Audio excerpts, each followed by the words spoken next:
Welcome back to the most accurate podcast here at 4 for 4 Football. As always, I'm your host, John Daigle, joined today, friend in life, man of the hour, trying to adjust for rankings for probably the worst week of quarterback play we will ever see in our lifetimes. It is John Paulson. Paulson, how are you hanging in there?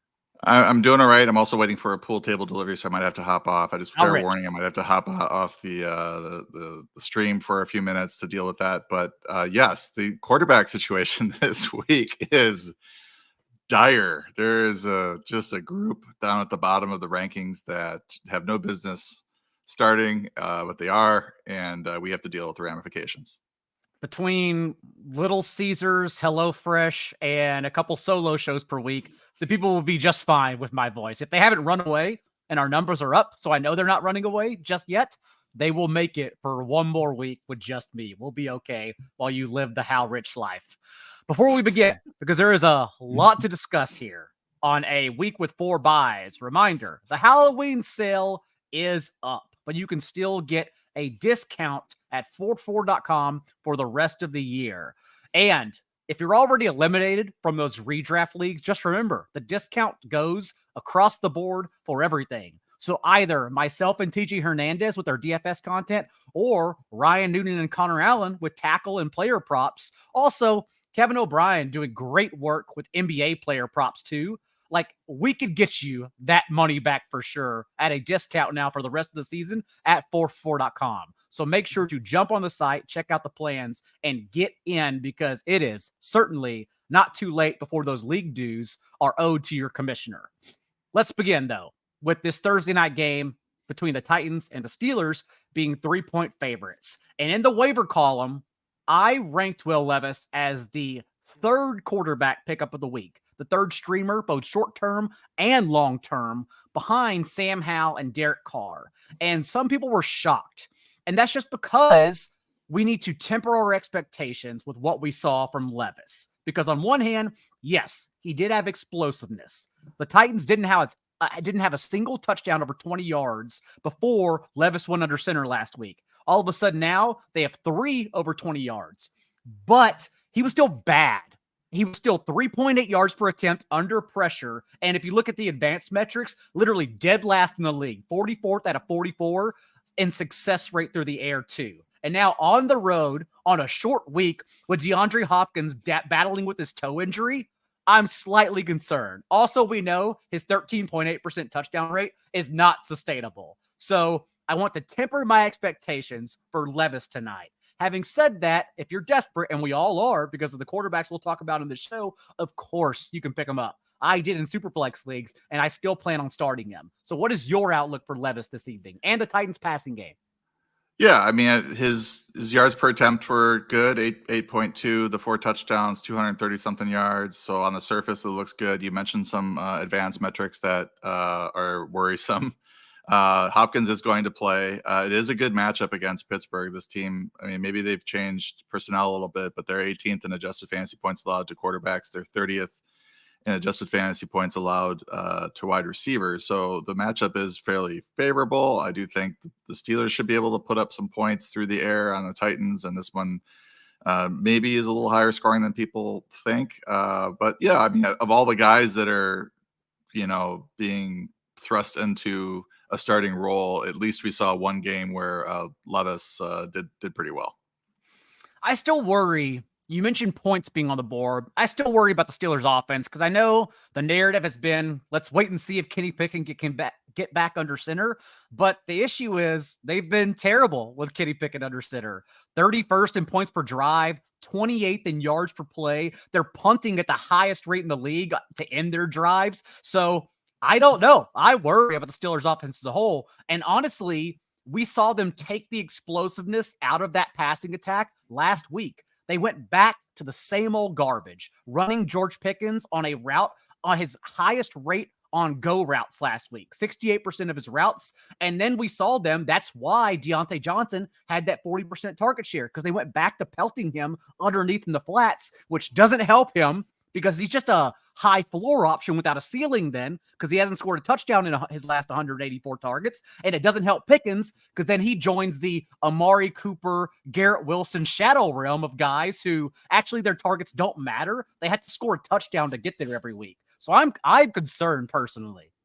The over-under is 37. So Vegas agrees. This is going to be a low-scoring game. The Titans are also a pass funnel. They did have a couple games there without their defensive tackle that they struggled against the run, but they're 29th in adjusted fantasy points allowed to receivers. So Pickens and Deontay Johnson might be able to get it done. A game that should be higher scoring, though, as we move on, because everyone knows they're going to start Derrick Henry, and although they don't want to, you have to start Najee Harris this week, especially if, again, as we said, we expect Will Levis to struggle under pressure and in a short week. That means the Steelers will at least be giving Harris 20 touches, and cross your fingers he does anything with them, which is Harris's outlook for the entire year. I do have faith for the Dolphins at the Chiefs, an early morning kickoff. So remember to set those lineups because it's happening in Frankfurt at 9:30 a.m. Eastern. And at least what we saw on the Dolphins side of the ball is that their defense has struggled immensely in their only 3 tests of the year. 34 points in the season opener to Justin Herbert, 48 points as the Bills drowned them by Josh Allen. And a couple weeks ago, even with Jalen Hurts experiencing his knee injury, 31 points in that loss to the Eagles. Now a Chiefs defense coming off Patrick Mahomes' worst game of his career solely because he had the flu. I have high hopes for the Chiefs offense in this game.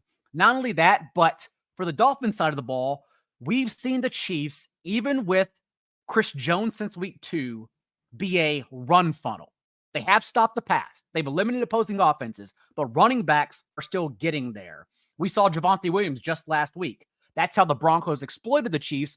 30 touches to Javonte Williams, who honestly is probably the number one buy low, buy high option before his bye, because in 3 games, we're not talking about the Broncos this week, they're on bye, but just a quick note for everyone. In 3 games since he returned from injury, his share of the team's backfield touches have increased in every game. And then when the Broncos returned from their bye in week 10, they had the 4th easiest projected rushing schedule over the next half of the season. So we should be going all in on Javonte Williams once the Broncos return.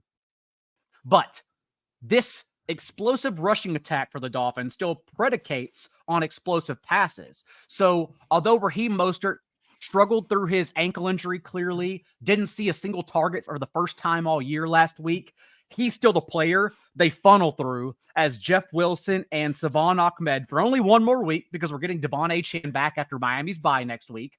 But for one more week, it runs through Raheem Mostert. So I do have a lot of confidence in Mostert here against this Chiefs defense now, allowing 4.4 yards per carry to opposing running backs. Paulson, your thoughts on Mostert this week? Yeah, should be a bounce back game for him. He didn't get a catch, but he did run the most routes in his backfield by a wide margin. So he's still the RB1 there. The Chiefs are 4th in adjusted fantasy points allowed to running backs, which is slightly concerning. So instead of being like in the 6 to 8 range where he's been the last few weeks, I have him at RB12 this week, but this should be a high scoring game. So there's a good chance that he finds the end zone. Any thoughts on the Chiefs pass catchers before we move on? Because Justin Watson came back, and as we expected, we saw them shuffle their receivers. Even Rashee Rice, his route rate dipped to 58%, which I still think is enough to keep him there as a wide receiver 4 or 5 the rest of the season, as long as he's getting those routes. But they will continue using everyone as we expected. Yeah, Rice is the only receiver that I would want to start. He's got a pretty good matchup in the slot this week against Kader Kohu, who's on a fantasy points per route covered basis, the worst cornerback in this secondary. So that's a good matchup for him. He's in the slot, and he's been the guy that's been trustworthy, even though he didn't, do much last week. He still had over 50 yards receiving and was the leading receiver in the, other than Travis Kelce in terms of yardage and targets and all that. So he's the guy I would trust. The rest of these guys, I'm Watson he's been playing a lot of snaps. He might be number 2 at this point, just given the other options here in this Kansas City passing game. The Vikings at the Falcons present our first grenade game, and that everyone is questioning how much value does X, in this case, Jordan Addison, lose with Jaren Hall or Josh Dobbs rest of season under center. And so what I've told everyone, I'm curious to get your thoughts on this, is that I moved Jordan Addison back, like Garrett Wilson, and to that range of players that we mentioned earlier, Marquise Brown included, where he really just needs a touchdown now.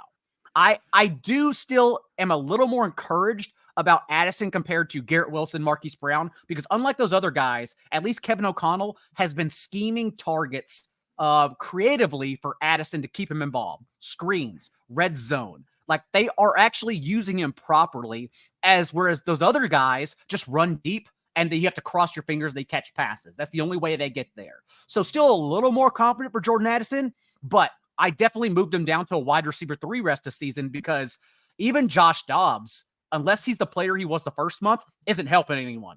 The last month of the season, Dobbs has completed 56% of his passes, 37% on throws 10 yards downfield, 8 fumbles. He was awful. So I absolutely lost confidence in these guys moving forward. Your thoughts? Yeah, I saw a lot of memes and GIFs and whatnot celebrating the Josh Dobbs trade for the Vikings, but I think they're grasping at straws a little bit. I'm rooting for him because he's a good kid. He's a fun player, but this past month has been dreadful, unfortunately. 5.8 yards per attempt. He's got, I think, 10 touchdown passes and 10 starts in his career. Maybe it's better than what, the current situation is this week with Jaren Hall. Nick Mullins is supposed to be back soon. He has some decent numbers in his background because he played for San Francisco, and that's a good quarterback-friendly offense. As far as this week, these receivers for the Vikings have slid down the rankings in terms of what we're projecting, and that stems from the Vegas total and what they're expecting in terms of points scored for the Vikings. But Addison's at 33 this week. KJ Osborne at 44.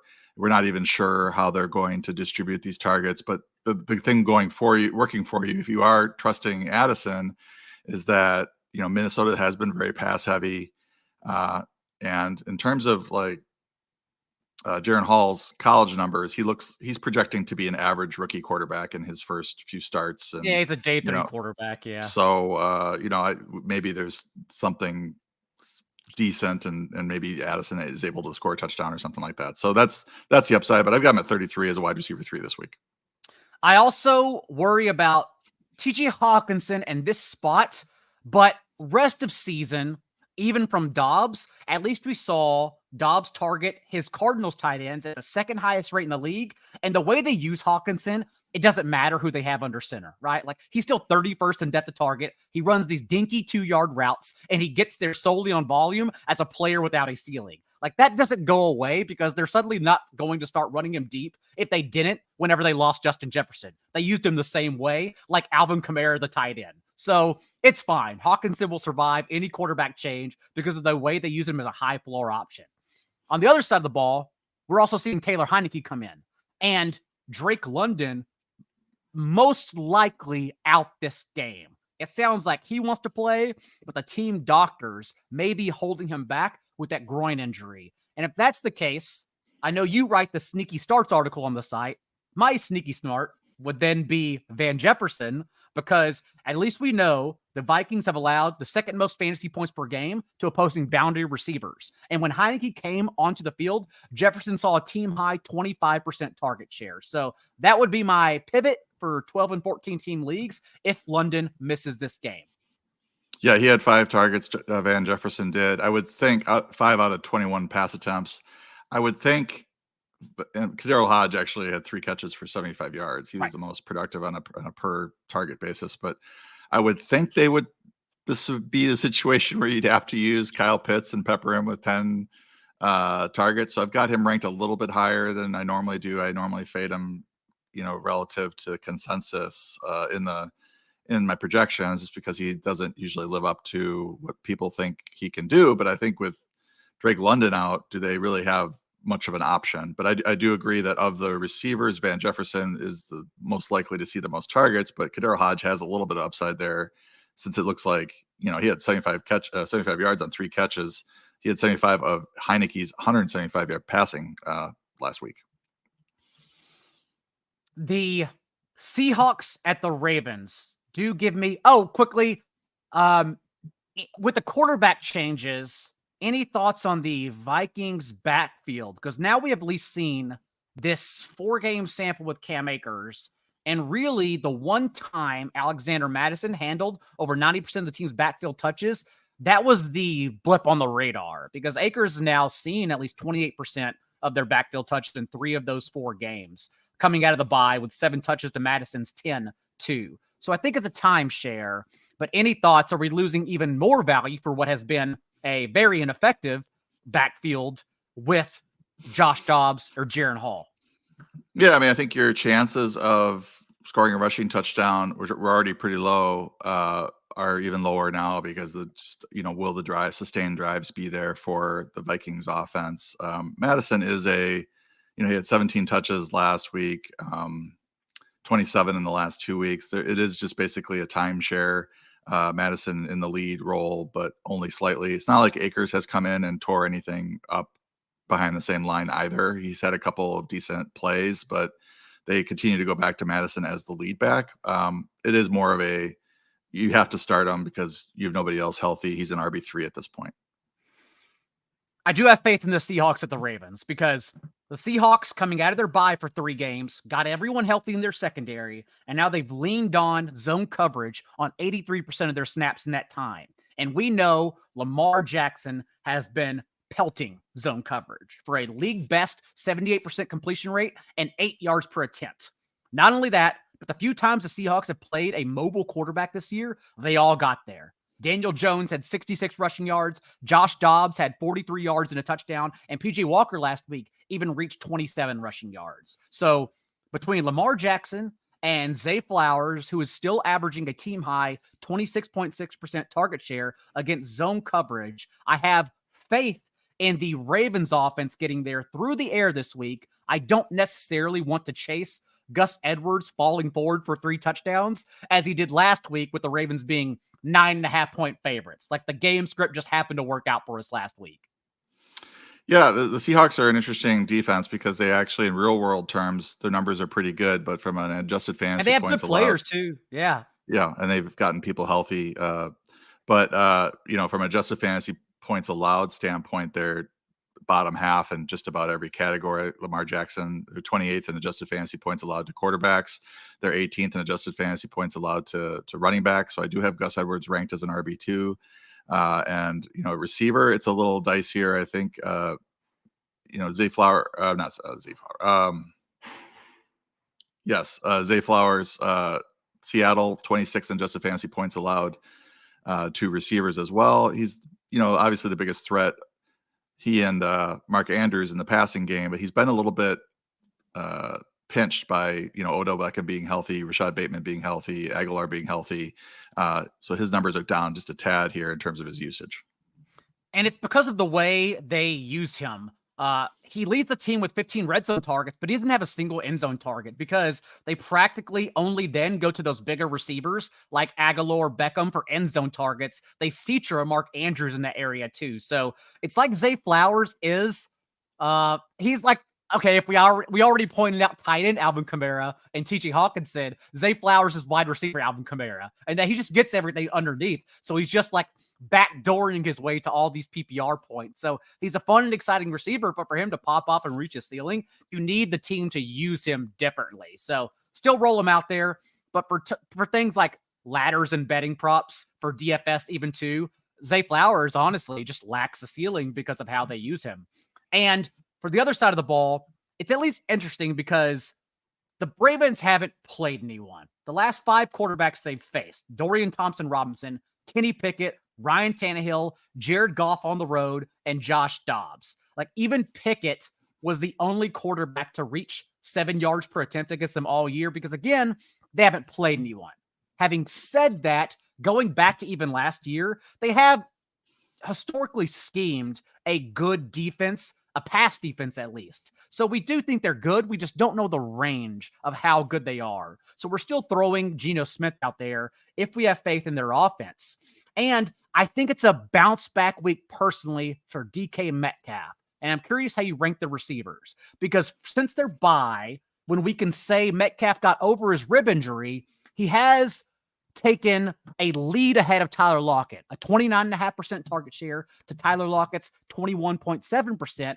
And he's also one of these guys we can foresee regression coming sometime soon because in terms of expected points from the target share and routes run, he still has actually underwhelmed by 20 fewer fantasy points than what he's been expected to score based on his usage. So I think it is a DK Metcalf week personally.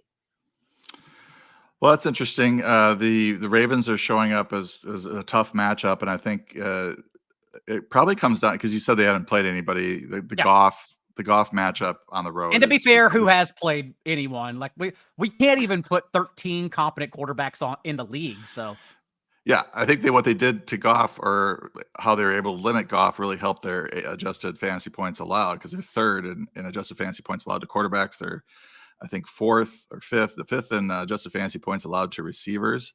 So I'm not like super bullish on the Seattle passing game.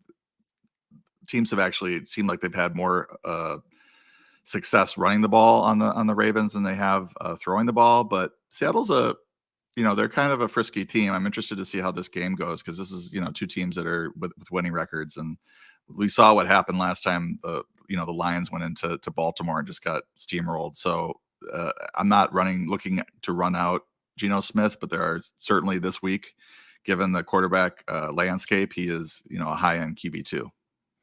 And you say teams like to run the ball on the Ravens. Okay, let's go to that situation because last week, Kenneth Walker didn't practice on either Wednesday or Thursday with his calf injury and was removed from the injury report on Friday. So we thought everything was okay, but we instead saw Walker handle a season-low 56% share of the team's backfield touches, whereas Charbonnet popped up, not only for a season-high 44% share, but it was also the first time all year he ran a route on over 40% of their dropbacks as an actual pass-catching back, and he ran around on 57%. So it was overwhelming usage in favor of Charbonnet. Not only that, but Pete Carroll then came out on Tuesday and Wednesday and gushed about Charbonnet's usage, talking about how they wanted to start getting him involved more anyhow. So what is your outlook on this backfield moving forward? Well, I think last week I'm chalking that up to Walker being dinged up. If he's healthier this week, looking at the practice reports, then I don't know that he's going to be back to a bell cow role because for a while there he was seeing almost all the touches. And so now he's ranked as a high-end RB2. Given the nature of the position, he's below the Mostert, the Pollard, Tony Pollard, but he's in there with Gus Edwards and James Cook and Ramondre Stevenson because it looks like he's going to be a timeshare back. And I think that just looking at this matchup, the Ravens are giving up 5.4 yards per attempt against the pass. You mentioned the quarterbacks they've faced, so maybe it's not quite that good. And they've yielded 4.1 yards per carry, which is, league average. They don't look like they're a run funnel or anything like that. I just think that they're a pretty good defense, and the Seahawks are going to have. It's going to be like a stingy game, I think, defensively. For the hellscape that is the Bears at the Saints, we know we can't start D'Onta Foreman whenever we expect the Bears to lose, and that's this game in particular. Dating back to last year when Foreman has been active with the Panthers and the Bears. 27.7 rushing yards per game and 13 losses, 94.6 and 8 wins. And we saw that come to fruition last week with the Bears getting drowned by the Chargers. As a non-pass catching back, as a singular talent on the ground, you just can't play Foreman when you're trailing, and that's the issue. So we are going away from the Bears backfield entirely here. Any faith in DJ Moore or Cole Kmet against the Saints defense from Tyson Bagent? Well, Moore's been, targeted fairly heavily, although Cole Kmet got popped up. Yeah, like he hadn't been targeted in a game plus with Bajent, but then got I think 10 targets last week, caught all 10. So now I think we're back to, somebody must have had a talk there to try to sort that out. I don't think it's a great matchup against the Saints, but the Bears are unlikely to be, leading this game or in a competitive game for, outside the first half. So I think, as you mentioned, Foreman is dicey. They really have to run the ball well for him to pay off. And Roschon Johnson, he saw 3 catches, but they also used Darrington Evans quite a bit, 27% snap share out of nowhere. He had the rushing touchdown as well. So this is a kind of a backfield that I'm trying to avoid. For the Saints, we are obviously playing Kamara. The Bears' rushing defense has been very good this year, expected to get better with Montez Sweat in the mix. But in ceding receiving points to opposing running backs, this is clearly the week for him. Where do you have Chris Olave ranked among your receivers, though? Because it is becoming an Olave issue more so than anything. We even saw him pop last week on the outside against Tony Jones, gets deep for a 60-yard touchdown, and instead, PFF couldn't even chart him with a drop because it was such a bad play that it hit off his helmet, so it didn't count as a drop. He just literally did nothing with it. So we worry about Olave, but at least we know he's getting open, and it's more of his mistakes than anything else. Yeah, I chalked that up to maybe he looked back up and it got lost in the lights or something there. That is very unusual. Chris Olave, I think he's a good player. Certainly the opportunity there. I think it was a 40 or 50-yard touchdown potential with that one. Can't even charge that as a drop. The Bears are 14th in adjusted fantasy points allowed to receivers. I think we just talked about Olave last week, and you were telling me I was too low on him. I did move him up as I was looking at that game, and Derek Carr was, his yardage was kind of creeping up in the projections, and that had a result of moving Olave up. So I've got him at 13 because I still think Olave, because he's just getting so many targets, and he's really due. He's popping in the breakout receiver model. I think he's due for a really good game. And, the Bears are certainly a team that can be had. I like that this game is at home as well. He's very quick on the turf. Taysom Hill, low end tight end 1 rest of season as well. Very encouraged by his usage. They got Juwan Johnson back, and his routes were scaled. Like the past 2 games without Johnson, he was at 70% route participation, got scaled back to 48%. But that's still a route on half their dropbacks, basically.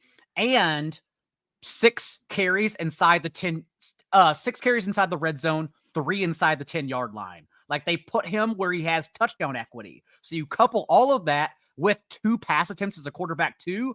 That is better than most tight ends getting 80% route participation. You don't even think twice about it. You start Taysom Hill. For the Cardinals at the Browns had interesting running back usage because Jerome Ford came in banged up and ultimately handled a season low 27% of the team's carries, but was also inefficient as we expected because he was trying to play through a high ankle sprain, and no one does that successfully. Not only that, Kareem Hunt limited throughout the week after being a true game time call the week prior, and we saw him not receive a single carry from the 3:36 mark of the third quarter on. So also scaling him back. At the same time, though, although they got Pierre Strong involved, they would still put Kareem Hunt inside the 10-yard line because that's who they trust the most. So I do have confidence in Kareem Hunt, even if he's limited here. I have confidence in Pierre Strong if Jerome Ford remains limited too. But ultimately, with 3 guys for a terrible offense playing here, it's still pretty tough. Yeah, I mean, I think with Hunt, you can start him. I have him ranked the highest of the 3 with Ford being next, just thinking that Ford will be healthier this week. We'll see what his practice participation looks like today and tomorrow. That will maybe change some things. But I think Hunt is certainly startable due to the goal line carries. He did lead them in touches as well with 15, led them in snaps barely with 35%. Jerome Ford at 33% and Pierre Strong at 31%. But what I would expect if Ford is healthier is this to become a Hunt/Ford backfield with Pierre Strong taking a back seat. Although, Strong ran pretty well, 10 for 41. But I think that was the reason he got all that work is because Ford was pretty hobbled, and they didn't want to overload him or Hunt because Hunt was coming off the injuries as well. And we will see for the Browns, because whether it's Deshaun Watson or PJ Walker, Amari Cooper sustains, at least in terms of targets. He still needs to actually score a touchdown to get there because their offense is so bad. But at least we've seen him have a team high 29% target share from PJ Walker. And the Cardinals are allowing the 8th most points per game to receivers from out wide, where Cooper runs a majority of his routes. If we get Deshaun Watson, though, it's David Njoku who loses out, because from PJ Walker, Njoku's had a 21% target share. But from Deshaun Watson, he was unplayable. Didn't reach 5 targets in any game and just an 11% target share. I have Njoku in a lot of these high-stakes leagues, and I am very aware that I'm just benching him if Deshaun Watson's named the starter. Yeah, they're probably streamers that you'd want to use with Watson and instead of Njoku. But right now I have PJ Walker as a starter, Njoku at 10 amongst the tight ends, which I think is fairly high ranking for him. And then you mentioned Cooper. The Cardinals are 20th in adjusted fantasy points allowed. I have enough trust with him and PJ Walker. I mean, he had 6 for 89 last week on 11 targets. So, you're still in a short week where we got some teams on bye. You're still running Cooper out there in all likelihood, unless you're pretty stacked at receiver.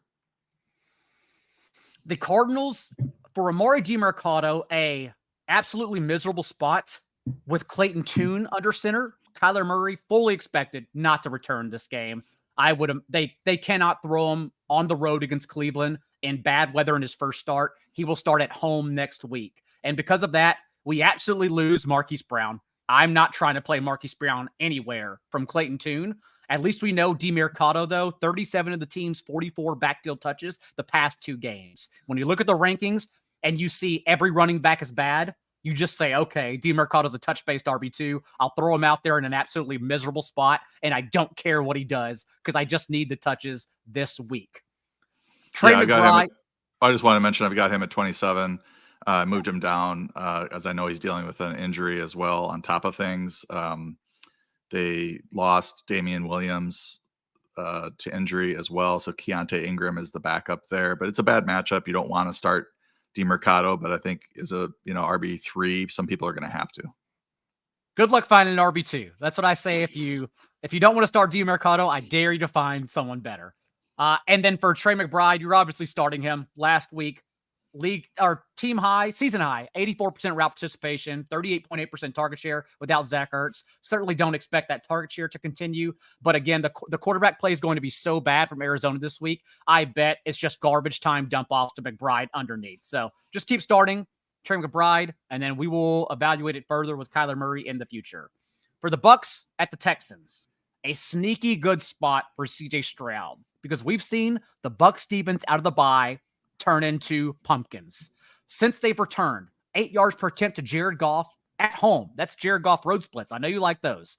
10 yards per attempt to the now benched Desmond Ridder, and 8.1 yards per attempt to zombie shoulder Josh Allen. They have been getting scorched. So 1 week after we talked about how much we like CJ Stroud in a spot against the Panthers, and he didn't get there because Frankie Louvu looked like a cheat code on defense, and the Panthers got some important defenders back. I really love this spot for the Texans passing game. Yeah, I've got Stroud at 9, quarterback 9, which is fairly high, but I think that's justifiable given the matchup. It's a pass funnel defense as well. They're really, I wouldn't want to start Devin Singletary or Dameon Pierce if both play. It does look like Dameon Pierce is a DNP, so he's injured. So if he's out, then you could run Singletary out there as a volume based play, just like you would Demercardo. But this is going to be if the Texans are able to move the ball, they're going to be doing it through the air. So I like Nico Collins to have a bounce back game, and Tank Dell as well. And I think Dalton Schultz is certainly startable as a low end tight end 1.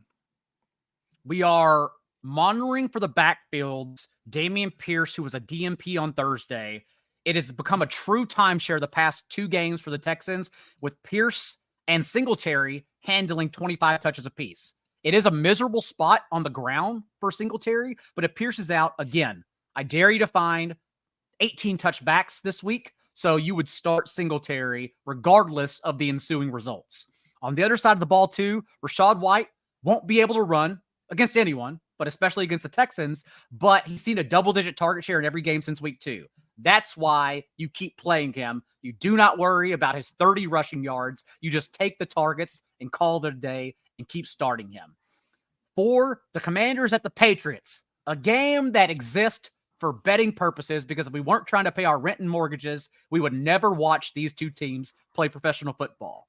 But I am excited this week because we've seen the Commanders lay down on defense. Every quarterback since week 2 has finished as a top 10 option and averaged 290 passing yards, 2.5 touchdowns, and 24 fantasy points against them. And now, no Montez Sweat or Chase Young. So I think the Patriots offense is in a prime spot here. Mac Jones, for me, who is a low-end QB1 this week too. But your thoughts on who benefits in the passing game from Mac Jones? I mean, yeah, that's aggressive. That's aggressive for Jones. I have him at 18, but I don't think I've fully digested the defensive trades that the. It's also about the Commanders landscape of the quarterbacks we're trying to run out there. Well, the matchup is already good, and they gave up their 2 pass rushers. The Washington is 30th in adjusted fantasy points allowed to quarterbacks, but I don't like that Kendrick Bourne tore his ACL. He's been one of my favorite guys to rank because I just rank him higher than everybody else does that I could tell, and he just keeps delivering for the most part, and he's out. So Demario Douglas, I think, is the sneaky start, is the next guy up as the primary guy. They ran Jalen Reagor like a ton of routes last week. He's ahead of he's ahead of Devontae Parker. It looks like it's going to be Reagor, Demario Douglas, and Juju Smith-Schuster as the top 3 options there. Maybe Hunter Henry is back on the streaming radar as a possibility with Gesicki as well, because of their they're down bad at receiver. They don't have a proven option. And Demario Douglas as the upstart guy, he's been the next best guy after Bourne. So that's sort of the way I have him ranked. I'll have an entirely different opinion on Demario Douglas in the DFS show on Friday. This week only, by the way, at 1:30 p.m. Eastern, a special time, because he is Wan'Dale Robinson or TJ Hawkinson. Like, he has a 2.3 yard depth of target. I don't care about Demario Douglas because he doesn't have a ceiling. But for redraft, yes, you absolutely start him because it is an amazing spot for him. I agree with you. Also, to see at least 20% of the team's targets these past 2 games since he returned from injury, we're a little bit higher on him. On the other side of the ball, the Commanders' target tree has also been condensed with Curtis Samuel battling this toe injury the past 2 games. And because of that, Jahan Dotson has popped back up, 18 targets to McLaurin's 21 the past 2 weeks. And we've now seen him have 21% target share the past 2 games too. So we like Terry McLaurin. We like Jahan Dotson suddenly in a great spot we expect to be a shootout. And then Logan Thomas as well. Where do you have McLaurin and Dotson ranked this week? Yeah, McLaurin at 24, Dotson at 40. This is all half PPR when I'm talking about this. Logan Thomas I have as a top 8 option this week. I think this is an interesting, because you talked about the defense lying down. That puts pressure on the offense to throw the ball more. And I think the Commanders are up there in terms of pass rate over expected. They lead the league in dropbacks per game because their defense is so bad. Yeah, they have to keep their foot on the gas.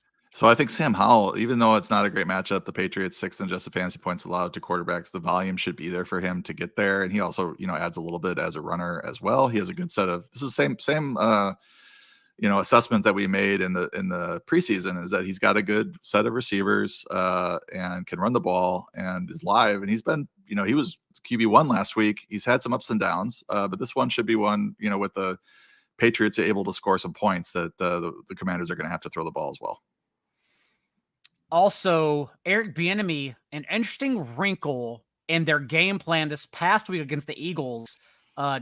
Sam Howell had his quickest time from snap to throw, 2.4 seconds, in any game this year. And because of that, 10 of 15 under pressure, and more importantly, only took 1 sack, and that was the last play of the game when he was trying to extend it to move the chains. So if that's the case, and we're getting the dropbacks, plus more efficiency under pressure, yes, Sam Howell, low-end QB1, 3 consecutive top 6 finishes, an overall QB1 finish last week. I think people are still starting like the wrong players in their lineups compared to Sam Howell, who honestly probably as a QB1 the rest of the way weekly. The Rams at the Packers. How far down are you moving Cooper Kupp and Puka Nacua? Because Brett Rippon won't get them there. Interesting that you hate Brett Rippon. Oh yeah, interesting. Sure. Cup, is usually a top 5 guy with Stafford. I've got him at 9 this week. I think that might be even a little too aggressive with him. Mike Evans, Devontae Adams below him, Jalen Waddle. I think it's tough. Nacua is ranked as a low-end wide receiver too. Obviously the expected points for the Rams fell off a cliff, and I've got Rippon at 26. So it's not a good situation. You're hoping that he just peppers Cup with targets. The Packers are actually a lot worse against the run than they are against the pass. So Darrell Henderson, if they just go super run heavy, Darrell Henderson is interesting. But he's more of a low end RB2 just because he's splitting time with Royce Freeman still. Yeah. That's the thing, is that it's still a timeshare, and using the running game would entail them hanging around in this one. But with Brett Rippon on the road, because we're not expecting Stafford to play, since the Rams not only play in the cold with that sprained ligament on his throwing hand, they have to bye next week. Always a sign they're going to rest their quarterback. So I don't expect Stafford to play, and I don't expect them to hang around with Brett Rippon. So if that's the case, I think we just get a boring game. We can have the Packers finally hide Jordan Love because he shouldn't be out there, and they're just going to lean on Aaron Jones and, more importantly, A.J. Dillon. And this is going to be an awful game that only you and other fans will be watching. I'll be watching, and I do not have your confidence that the Rams won't hang around in this one. If you've watched the Packers offense, especially in the first half, it'll be close at halftime, and I think they'll have enough reason to continue to run the ball with Henderson. I know everyone also is asking about Christian Watson. It's just hard though, man, because like a lot of players right now struggling to get there as receivers, it's not their fault. Like right now, Jordan Love from a clean pocket too, but under pressure has been miserable since David Bakhtiari has been out. On throws 10 yards deep the past month, has only completed 36% of them, which is 34th in the league. And Watson runs those deep routes. I think that's why we saw Jaden Reed pop up. Like, he led the team in routes run last week, and at least has had a 13% target share these past 2 games. The Packers' only offense has really been Romeo Doubs just sandwiching him targets inside the 10-yard line. So the receivers are just hard to parse through because, yes, we do want to start Watson, but we just can't. Like, 'cause it's just a prayer right now. Yeah, in a short week, he's ranked as a wide receiver 4, so that's where we're at with Watson. I mean, I think he was being drafted top 20, top 25 this year, so it's been a big fall. They tried to get him on deep shots, but they're just not connecting at this point, and that might change at some point. I mean, I'm sure Watson will have a big game before the season is over. Just no telling when it's going to come. I've got them all those receivers for the Packers ranked, 39, 41, and 45. Watson, Dobbs, and Reed, respectively. For the Colts at the Panthers, I want it to be exciting. My one issue is that although the Panthers did do some fun things out of the bye, including being more aggressive, 67% of their early down plays were passes, as opposed to before the bye, it was at 45% with Frank Reich calling plays. They were still a run-heavy team and giving Bryce Young too long of third downs. At the same time, though, we know Gus Bradley has never seen a snap that he doesn't want to play zone coverage on. And Bryce Young has been so bad against zone coverage this year. 25th in completion rate, 5.7 yards per attempt, 0 touchdowns, and 3 picks. So if Thomas Brown didn't change everything overnight, I worry that the Panthers are still just going to struggle and be boring through the air in this game, despite being an up-tempo one. Where do you have Thielen? And I think Jonathan Mingo would be the only other player who benefits here ranked. Thielen's at 7, so he's given his target shares and everything and his consistency so far, he's a solid wide receiver 1, low end wide receiver 1 this week. It pains me to say it a little bit, but he's delivering. Bryce Young, you outlined his struggles against zone. Young, the matchup's good. Indianapolis is 27th adjusted fantasy points allowed to quarterback, so there's some potential here. They are going to give up some points. This could be a high scoring game. It sort of depends on how the Panthers defense plays. I think really the rush defense, if they're able to contain Jonathan Taylor and Zach Moss. If they're not, then this could be a pretty high scoring game if those guys are running roughshod. And those two have the best matchups for the Colts, 31st adjusted fantasy points allowed to running backs. The Panthers are. So I think this, is probably going to be a high-ish scoring game from a Panthers standpoint. So I do have Young ranked as a QB2, a middle of the road type QB2, and there is a little bit of upside there, but certainly your stats against zone are a little bit worrisome. And maybe, as we've seen in the past, even with like Derek Carr going over 300 yards, we've seen that the volume will hopefully be enough for these individuals to get there. So Bryce Young can still have a bad game, but it might not matter as long as he's getting a lot of volume in this one.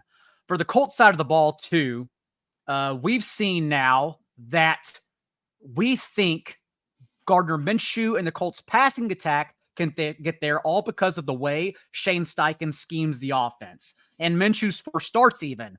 The Colts have combined for 60 points per game with their opponent and lead the league in plays and drives per game. So because of that, everyone on the passing attack for the Colts is getting there. Although I do think it's more of a game for Michael Pittman over Josh Downs this week, just because the boundary, since they've lost J.C. Horn, is still what the Panthers are not so much leaking constantly plays to opposing wide receivers, but they're still allowing 9 yards per catch. They will give up a couple big plays. So Pittman still leading the team also with a 29% target share from Gardner Minshew. So I do like Pittman over Downs this week.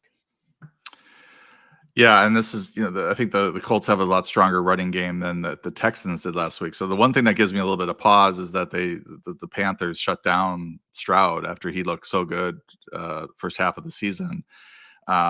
Didn't allow much to Nico Collins or Tank Dell, et cetera. Stroud sort of got there with a rushing touchdown. But I don't know if they were able to keep. I'm just looking at Singletary. He was 10 for 30 rushing. Dameon Pierce 12 for 46. I don't think they were really able to keep the Panthers honest on the ground, but the Colts should be able to do that, and then some. So the opportunity should be there for Gardner Minshew to make some plays downfield. And I do agree with you. I have Pittman ahead of Downs. Pittman ranked as a wide receiver 2, while Downs is like a high-end wide receiver 3. And I don't know what the hell happened in the second half. There was this play at the 2:25 mark of the second quarter when Jonathan Taylor was seen being limping off the field, and that's why he only got one, or that's why we think he got 1 carry and 1 target in the second half. Shane Steichen said that had nothing to do with it. Either way, though, to nearly get the 100-yard bonus for everyone in their leagues in only the first half of play, and we think that Bryce Young may struggle against zone coverage here, you go right back to Jonathan Taylor. You go right back to Zach Moss. It's very easy. Zach Moss continues splitting touches too because he's too good to take off the field. So he is a weekly flex option at worst, probably closer to an RB2 or 3, and you just don't overthink it. You just keep starting both of these guys this week. For the Giants at the Raiders, the Giants are easy because Saquon Barkley is on a path to probably get injured again with 30 touches per game in his last 3 starts since he returned from injury. Daniel Jones also expected to return, but remember, it wasn't an offensive line issue because Tyrod Taylor was just fine. It was a Daniel Jones issue who was dead last in the league in yards per attempt under pressure. So I worry about Daniel Jones even being healthy in this game. Really, though, for the other side of the ball, everyone wants to know what to do with the Raiders. So I have thoughts, but I'm curious to get your opinion on Davante Adams and Josh Jacobs and this new regime from Aiden O'Connell. Well, looking at Aiden O'Connell's other start this year, he peppered Davante Adams with targets. Jacoby Myers, I think, only had 4 or 5 targets. Davante had, I think, 13 with 8 catches, if I'm remembering correctly. So I would expect a bounce back game from Adams from a volume standpoint. I don't know that the efficiency or yardage or touchdowns all going to be there, but he should see plenty of targets. And he certainly, there's a squeaky wheel storyline here with what was going on with Davante in Detroit. and O'Connell probably the better fit at this point for this offense. Myers, I think I moved him down a bit, seeing those target splits from O'Connell and from the first game. It just seems like he's when he was in there, just very intent on getting the ball to Davante Adams. So that's sort of how I have it ranked right now. And the Giants are just sort of a middle of the road defense against receivers. So it's nothing too daunting. I think Davante probably gets their, low end wide receiver 1 numbers there on volume. You're obviously playing Josh Jacobs because he gets all the touches. Like, he'll still be bad. 3.1 yards per carry isn't going to get fixed overnight, all because they fired the head coach and offensive coordinator. It's definitely a Jacobs not being explosive this year thing, but he gets all the touches, start him. Who cares? I do have a little more confidence in Davante Adams and Michael Mayer, though. One, because as you mentioned, in Aiden O'Connell's last start, which isn't even fair to evaluate him from since Khalil Mack lived in the backfield. Khalil Mack, who has a majority of his career sacks with the Chargers against the Raiders in particular. O'Connell still targeted Davante Adams for a 34% target share. Also, it's a small sample, but O'Connell has been blitzed 12 times this year, which we know Wink Martindale lives by, and he's completed 90% of those passes for 7.8 yards per attempt. So a little more faith against this Giants defense as opposed to the Chargers defense the first time they played. For Michael Mayer, if you take away a couple weeks ago, the fourth quarter against the Bears, when all the starters were benched, Mayer's route participation in the last 3 games has progressively increased. 67%, 71%, and then you wouldn't know it from the box score because no one got there, but on Monday night, 76%, a season high mark. So with a new coaching staff, it also could flip, and maybe it could go the other way too, but maybe they could just eliminate Austin Hooper altogether and give Mayer full run as the rookie they drafted. So I still have confidence in Mayer as a fringe tight end 1, someone to play if you're desperate in this spot against the Giants, who are allowing the 3rd most fantasy points per game to opposing tight ends. 2, 4. Yeah, the raw. I was just gonna say the raw numbers are a little bit better. They're 7th in adjusted fantasy points allowed to tight ends. So that's interesting. But I have him ranked as a kind of the middle of the road tight end too. I think there's some interesting streamers this week, but it really will depend on injury statuses for some of these guys. For the Cowboys at the Eagles, the Cowboys being 3-point dogs. Last year when these two teams played with Mike McCarthy, Dak's first start under him, Eagles kept 3 safeties back. They just basically told the Cowboys to either run or throw underneath to beat them, and that's exactly what Prescott did. CeeDee Lamb had a 31.4% target share in that game. Dak went for 347 and 3, and this year it sort of sets up the same way because offensive coordinators know you can't run on Philadelphia. No running back has reached 15 carries or 60 rushing yards against them, and because of that, Philadelphia is facing a league-high 74% pass play rate. So we have confidence in Dak Prescott and CeeDee Lamb and Jake Ferguson. I have my personal preference in Michael Gallup over Brandon Cooks because I got mentioned, a couple of people saying, why isn't Brandon Cooks in the waiver wire? And it's because he's pulling the wool over everyone's eyes. He's gotten there the past 2 weeks with a touchdown in both those games, but only 12.5% of the team's targets. He hasn't been over 16% target share in any game since week 3. Whereas Michael Gallup even had out-targeted Brandon Cooks 28-19 in the month prior to the bye. And before the bye against the Chargers, a team-high 27.7% target share. Gallup is the player I want over Brandon Cooks if you're looking for one of those ancillary options through the air. Yeah, Gallup is popping in the breakout receiver model as well for week 9, which that model actually really crushed things last week. So model's running hot. So I would pick Gallup over Cooks as well. Pass funnel, as you mentioned. So I think Jake Ferguson is a very solid start. Obviously, you're starting CeeDee Lamb. I've got him ranked top 5, and I think Dak Prescott, I've got him at 7. So, strong outlook for the Cowboys passing game this week. Tony Pollard, like running backs getting all the touches but not doing anything, you're playing him just because he's getting the touches. You hope it's a normal game script, the first ever the Cowboys will have played all year for Pollard as well. But there's a lot of things going wrong. I think a lot because Tony Pollard is still recovering from that injury, but he's getting the carries, he's getting the targets. Just roll him out there and cross your fingers he gets there. For the Eagles, tough matchup, sure. I'm certainly worried about Jalen Hurts' knee injury, but at least we know that A.J. Brown is going to keep getting there. Maybe if only because since week 3, he's seen 30% target share. So he just gets too much volume to ever worry about him.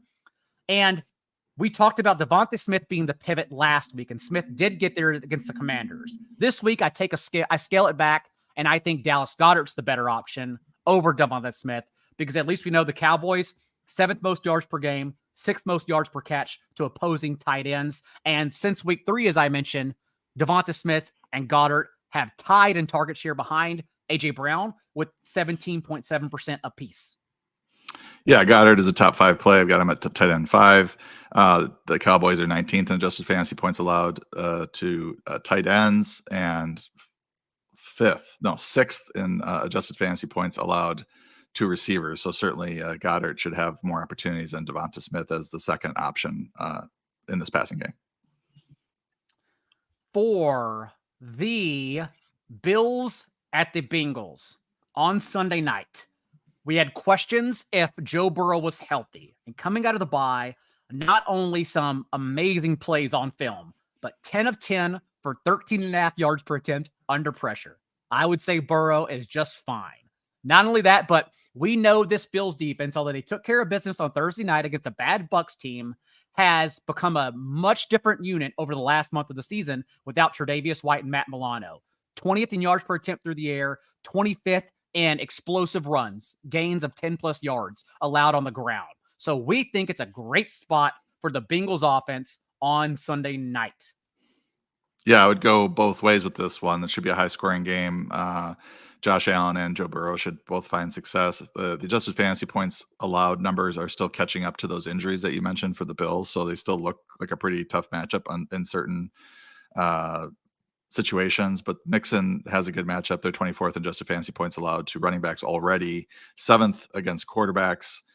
So, I think Burrow last week showed that it really doesn't matter what the defense is. It was 49ers and did fine. So he's got some of the best receivers in terms of the receiving core in the league, and I think he'll be fine. And this will be a high scoring game. And because it's a high scoring game, we think both offenses will ultimately get there. But we at least saw the Bills open up theirs in their first game without Dawson Knox. It's stupid. It takes one of their 2 tight ends to be injured for them to be fun again. But that's what happened, is that they ran 11 personnel, 3 wide sets at the second highest rate in the league. The only time they ran more was the other time one of their tight ends was injured and Dalton Kincaid being absent.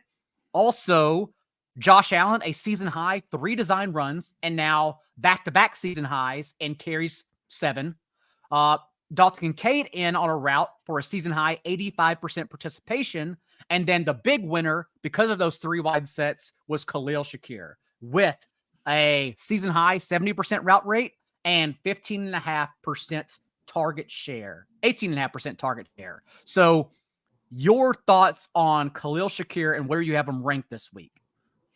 Yeah, I think with the Bills, you know who you're starting, Diggs, Allen, Kincaid for sure. And then I think you get into Gabe Davis and Khalil Shakir, and you're wondering, who to start or if to start those guys. And, Davis has done it over a longer period of time with all the touchdowns that he scores. I'm curious if you have a thought on the amount of zone that the Bengals play. It's 51%, which looks like it's a little bit on the low side league wide. And Gabe Davis, I think, does better against zone than he does man-to-man. But Shakir, do you trust the 1 week sample of him with the spike in route running?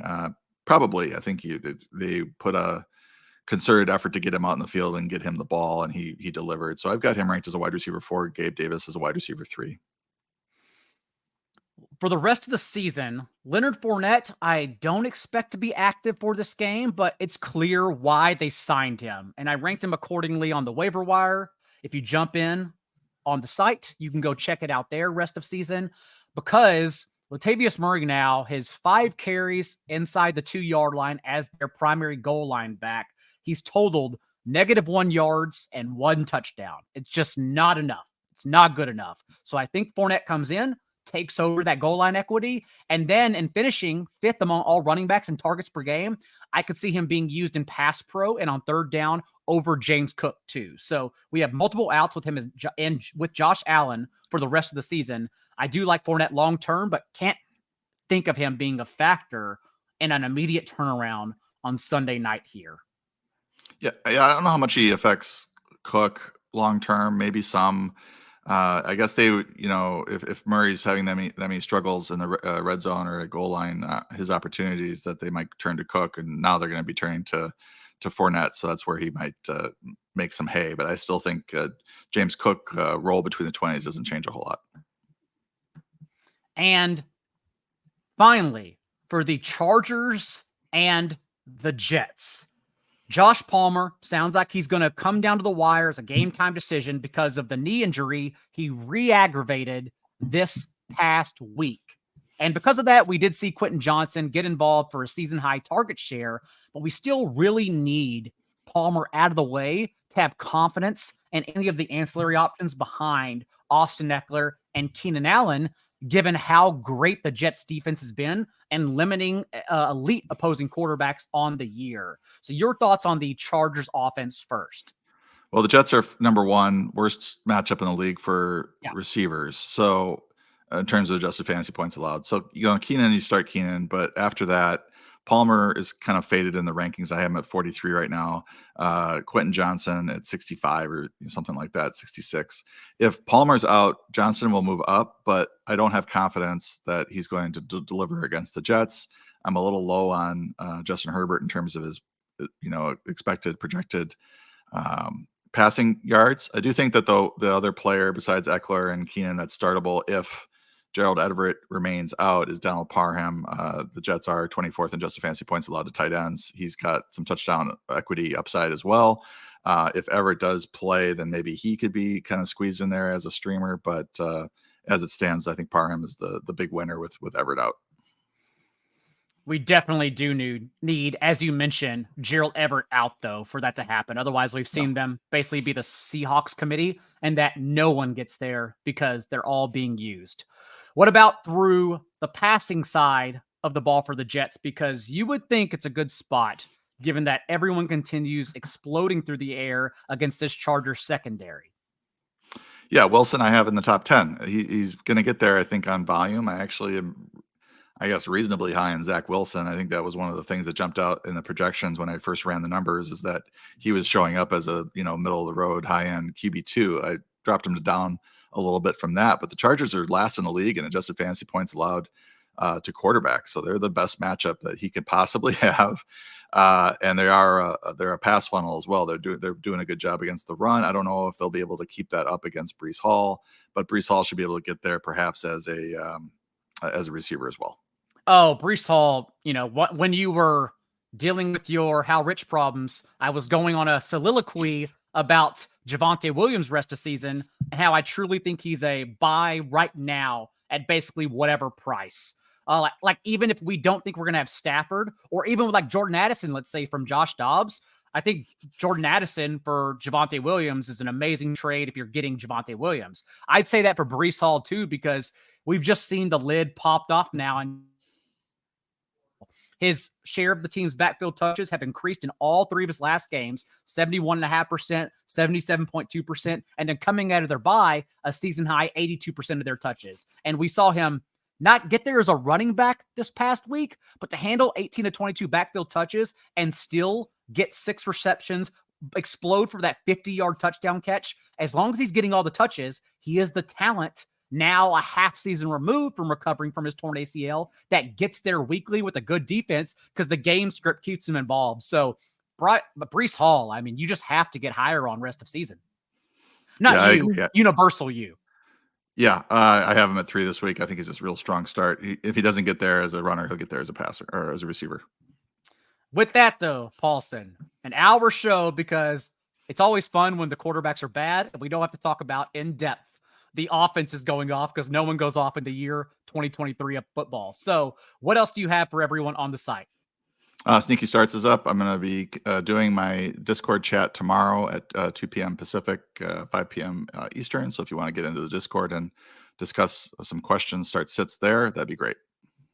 And again, special DFS show time for this week only, Friday, 1:30 p.m. Eastern, where if you have questions about matchups, we really dive into a lot of the splits there because we're making week-to-week decisions. Thus, you should take that information and use those week-to-week decisions to also benefit yourself with your start-sit questions.